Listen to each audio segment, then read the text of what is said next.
What's up, everybody? Welcome back to the Healthy Living Scottsdale podcast. It is just your boys here, Coach Adam and Coach Damon in the stew. We are going to be touching on something that is very appropriate for the Scottsdale area, at least, which is, of course, where Legacy and we are located. But everyone, and it seems like everyone plays this game. Golf performance and the correlations between functional strength training and just that. So before we get into all of that, we're going to, as always, touch on a member of the week. And this week we're going with Mr. Ray Kramer. What you got on Ray? Ray is just an absolute legend. Hasn't been in for a while, had to take care of a few personal things, but then came back a couple weeks ago and has been on the grind ever since then. Yeah. Consistently showing up at 7 a.m. or 11 a.m., just trying to figure out a way to make it work. Has he shown up in the afternoons at all? I don't know. No, he's a morning guy. Morning guy only? Okay, Yeah. Perfect. Yeah, he's just been consistent all the way throughout the week, and he's just been grinding and really just trying to focus on his goals to be able to lose some weight and be able to get that surgery for his knee. Yep, he's been dealing with a knee injury for quite a while now and has to hit a certain number on his weight loss to be able to go under the knife, if you will. So he's on a mission to get there, and he's absolutely grinding. So shout out to Ray Kramer. All right, so going to talk about golf here. We were going to have a special guest here, but ironically, he had a tee time. So we couldn't grab him, maybe one day. But basically how functional strength training can translate to golf performance. We're looking to do that through better mobility, better power, stability, endurance, and injury prevention, all the things that you're looking for, at least in your casual athlete, you know? Mm-hmm. So your weekend athlete, some would say. So as we know, golfers now are spending more time in the gym than ever, I think, because of the advances in technology and screening and stuff like that, everything that can be meticulously evaluated and worked on. But golf requires a lot of mobility, a lot of rotational power, a lot of coordination, which is not something that comes natural to many people. So functional strength training, of course, can address all of these areas. So you don't just have to be stronger and lift more, but you need to be able to move better to effectively, influence your swing, your golf swing, or your golf game. So we know what functional strength training is. Just to kind of give an example here, traditional training is going to be very muscle group focused, and there's a lot of isolation work, oftentimes a lot of machines. So just a standard example of this would be like a seated leg extension machine, Or like a chest press machine. yeah, like a seated chest press, thing. But functional training, it's more focused on the movement itself. It's not categorizing necessarily for a muscle group, because the hope is that any given exercise is addressing more than one thing in a given rep, right? So you're looking at multi-joint exercises, things that will that challenge your balance, your coordination. So these are things like split squats or med ball work or unilateral anything, which is always a challenge for people. Scoop toss. Yep. Got to be able to always engage the core throughout the movement as well, and just goes back to relating it to the golf swing, right? Yeah. I mean, for people that have never picked up a club before in their life, most of the time the ball is down below, staying still. So at least you don't have to see fastball at 95 coming in at you and you have to react. But it still takes the coordination to be able to move your body while keeping your eyes focused on one thing while everything else around you is moving. So there's a lot of correlation going around it. A lot of different things going on at once, and kind of hopefully, like we've talked about on the pod before, working out in the gym isn't just going and picking up a weight and kind of mindlessly moving iron around. Just like golf, you should be thinking and trying to make mind-muscle connections. And if you are a person that is trying to lock into golf-specific movements, we can, of course, help you do that and try to make the connections between the two. You could take a given exercise and wonder, oh, how is this going to help my golf swing? We will let you know how it's going to help, because almost anything that we do here in functional strength training is going to help a different facet of that. So looking at the benefits overall, I think probably one of the big ones that everybody always wants in golf is going to be longer off the tee. So that is longer in general. Longer in general, yeah. Off the tee, irons, whatever it might be. That, of course, is going to be mostly due to increased rotational power. So rotational power, that's where we're going to see a lot of, obviously, core exercises, but we want to emphasize moving through different planes of motion. So you have, just brief overall rundown here, you have three ranges of motion. In the human body, you have the sagittal plane, which is essentially if you cut your body right down the middle, creating a left and a right side. It's any movement that occurs front to back. So you could take your classic bicep curl, right? Classic bicep curl, back squat, down. Yep. Because you're staying into that plane. And then there is the frontal plane, Yep. where same concept of cutting down the middle, except it's going to be front and back. So that's going to be more of like a lateral raise or lateral squats. Yes. Any kind of side to side movement. And then your last one, and maybe the most applicable to golf, is your transverse plane. So that's if you take a knife and cut yourself right at the waist, it's a top and a bottom part of the body, being able to disassociate the upper and lower part, or anything rotational. Or, if you're doing a row and you add rotation to it, that now becomes both sagittal and transverse plane. So being able to essentially cover as many movements as you can in any given exercise is going to help. So with the rotational power, of course, that transverse plane, we do this a lot with medicine ball work, sometimes cable chops, like I just said, cable rows where you can add in rotation. But the idea behind the rotational power is to create more force, which will then equal to an increased swing speed, right? So the areas to strengthen there are going to be your core, your glutes, your hips, your upper back, all things that help contribute to rotational power, and understanding that power begins in the ground, right? From the ground up. It's not just in the arms. You don't want to be an arm-only swinger, right? You have to be able to translate or transfer power from the ground up into the arms and then execute the rotation. Second is obviously, and probably I would say most people's area that is needing attention, is better mobility overall. So this will help you create a more efficient swing. You don't want to exert unnecessary energy.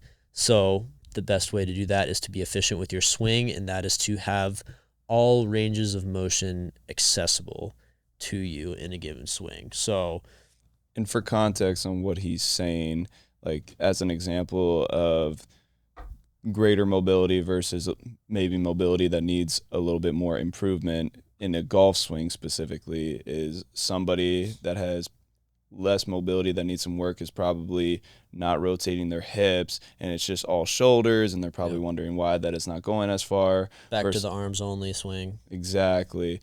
Or for the greater mobility person, that's usually just full rotation with the hips, almost thinking as if that your belt buckle is clearing to the target that you are attacking. Yep, that's a good visualization. So golfers usually need mobility in their T-spine, so that's like your upper back, mid to upper back, usually a very locked up area in people, mainly due to poor scapular mobility, which is very limiting to the T-spine. Hip mobility, shoulders, and ankles. So again, everything trying to create space and basically open up the door to your body to be able to move in any pattern that it needs to. They say swing your swing, because not everybody's swing looks the same. Of course, we're all trying to get to the end goal of like the same contact point, right? It's just a matter of how you get there. The entire backswing and coming back down to strike the ball it can be different from one person to the next, but you do want to have the ability and the mobility to be able to essentially be free in that movement and be able to do what you want. The limited mobility is going to lead to the poor swing mechanics. There's a lot of compensation that happens, especially with the repetitive motion, a lot of low back pain, just because, if you're Damon's a left-handed golfer, I'm a right-handed golfer, so if I'm swinging and my left side is pointing, down the range, and I'm just repeatedly boom, boom, boom, 100 balls rotating in that direction, it is important also to do the inverse of that. We see it in baseball a lot too. Mm-hmm. You want to train the body to be efficient in both directions. Unless you're cool like me, you can throw right, swing left. Ha! I'm just kidding. So we try to fit in the functional training here, a lot of T-spine rotation. This isn't just in mobility and warm-up and stuff, but in the exercises themselves. Hip mobility drills, always focusing on range of motion when it comes to lower body pushing. I think a big thing is just overall control of the hips. Like when we're doing things like single leg RDLs, people's hips flaring open, giving like a false sense of range of motion, trying to keep the hips squared or internally rotated. It's all about grabbing the power grab from the floor essentially and being able to transfer it to whatever muscle group up the line that you need. So the mobility really creates the positions that allow the power to happen. So that's kind of tying those 2 points together. I think the last one that we'll kind of touch on here is the stability and balance. So this is really going to, I guess, give you confidence that you almost don't have to worry about stability and balance if it's good, right? It's like it's not something that's on your mind, and a lot of times stability and balance has to do with making little micro adjustments, and you don't want your focus to be on tiny little micro adjustments happening down in your feet when you're trying to hit a 180 yard shot, on uneven ground. You want to be able to just square up to it, and the balance and the stability is already there, which will just lead to more consistent shots. Absolutely. And a good stability drill that I like to give people that are huge golfers out on the golf course, I use this for myself actually, is called the barrel drill. Okay. Right. So what that looks like is where your feet are basically hip width apart, pretty close but not touching, but you're still into your regular stance and you're going basically from shoulder to shoulder, trying to stay in this imaginary barrel. And if you don't have the stability, you're either going to fall forward because you went too far forward into the swing, or you took it too far back into your swing and you're falling backwards. And that's usually a key indicator on how stable you are throughout your swing and still being able to make flush contact. It's not really about distance, but it's just more just to see the flush contact and being able to control your body weight through the rotation. Yeah, on golf broadcasts, they're always talking about ball striking. And, obviously when you're watching golf on TV, dudes are insane and they're driving, 320, whatever it might be. But it's all stemming from the transfer of weight, right, in the upper and the lower body, the efficiency of their rotation, the ability to stay balanced. All of those things are contributing to then what will eventually be the distance, but they are all things that you want to be as explosive as you can in golf, but it all starts from a very quiet, kind of stillness, or just a very calm with the lower, like Freddie Couples. If you ever watch that guy swing, Legend. It looks like he's sitting on the couch, like super smooth, and then the power just comes because the mobility and the power transfer is just, it's so efficient. And then he doesn't have to worry about his balance, his stability, nothing. So it all just translates really well to essentially consistency, right? Exactly. Should be effortless. Effortless, yeah. So power in golf is essentially useless without control. So you have to be able to start with the control, and then the power will come, with repetition or confidence. So just a couple of things as far as, not just playing golf right now to be, lower your handicap or whatever, but with the aging process a little bit, it is a common sports to play even into people's older years.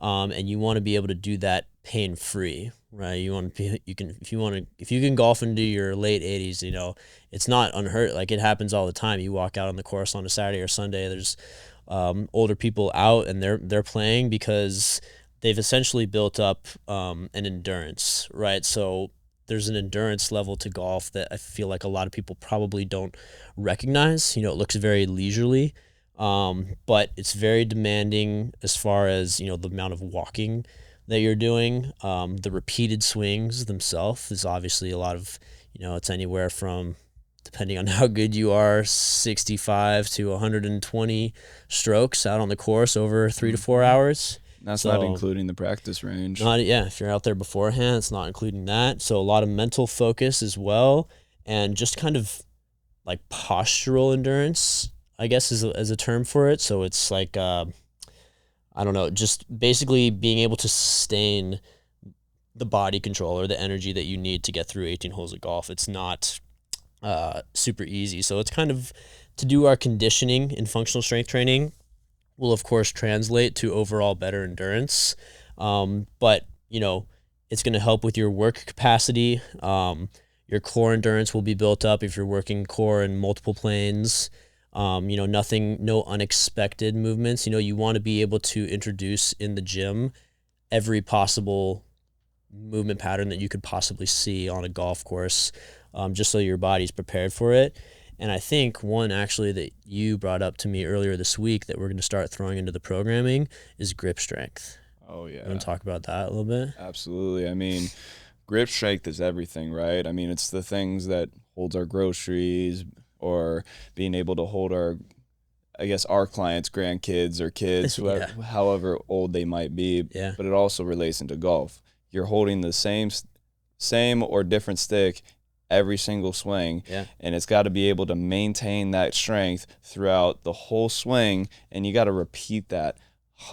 Assuming people that are really into golf, hundreds and hundreds and hundreds of reps multiple times, your grip strength is going to give out once Yeah, after like not training for however long, or not even training at all for it. Right. So it's one thing that we're going to try to add into our program to be able to help increase that. And sure, you are gripping things when you're doing bench press, curls, yada, yada, yada, but being able to isolate the forearms themselves is going to add even more benefit to be able, even though that they're tired and you're still rocking out some forearm curls or whatever it is that we're going to get people on. It's just going to be that cherry on top to be able to continue through it. Yeah, just another thing that you're going to want to have to not think about, basically, and just be able to rely on it right in the middle of a golf round. Yeah, it's like, I like to try to relate it to calves because it's something that you're using every single standing there, day. right? Yeah, every step. So I mean, overall, your golf swing is going to become better the better your body can move. It's not about lifting the gym. It's about creating efficient movement and understanding that I could make an argument for every single exercise in our library of how it's going to contribute to your golf swing if golf performance is something that's in the forefront of your brain. We have a handful of people here, obviously being in Scottsdale, it's like one of the top golf destinations probably in the world. So we get a lot of people coming in curious about golf performance. And we say, look, I'm not going to create a quote unquote golf performance program for you. There are places for that. But if you were to pop quiz me or ask me on anything in our library, I will tell you how it's going to translate to your golf swing. And then it's really up to you to be able to make the mind-muscle connection and decide how you want to approach exercises. And if it works best for you to visualize it in a golf swing, then do that. You know, ask your coach, how can this help my T-spine mobility, or how can I change this exercise or tweak it a little bit to benefit, you know, like the backswing mobility or something, or my power on my downswing, something like that. So we're always willing to work with you on that. We understand it's popular. I mean, both of us play all the time, and so we totally get it, and it's fun. I mean, it gives us a little bit of a challenge and makes it a very, you know, functional training is obviously very applicable in everyday life, but to have it, you know, apply to a fun hobby is always cool. So I think take away from this, We can increase your swing speed, improve your consistency on the ball striking, reduce your injury risk, help your endurance. Performance overall is going to be much better. Train intentionally. Don't train randomly. Make the connection to golf if you want to. Functional training is going to cover all of the bases for you. Yeah, and just one suggestion to all the people out there that might not be into training, or it's been a long time, or they haven't done it at all. And if you decide to go on this journey, which good for you if you can, just know that probably after a few months of training really hard and you try to go into the swing might feel a little bit different because you're stronger. So things are going to probably feel a little bit different. You can't beat golf. And I think that's what the fun part is about it. You're always on this journey, for as long as you might be playing. There's adjustments made here and there. It's an unbeatable game, and I think that's what makes it fun and gives you something to always work on. So we'll see you guys in the gym and out on the course. Talk to you later.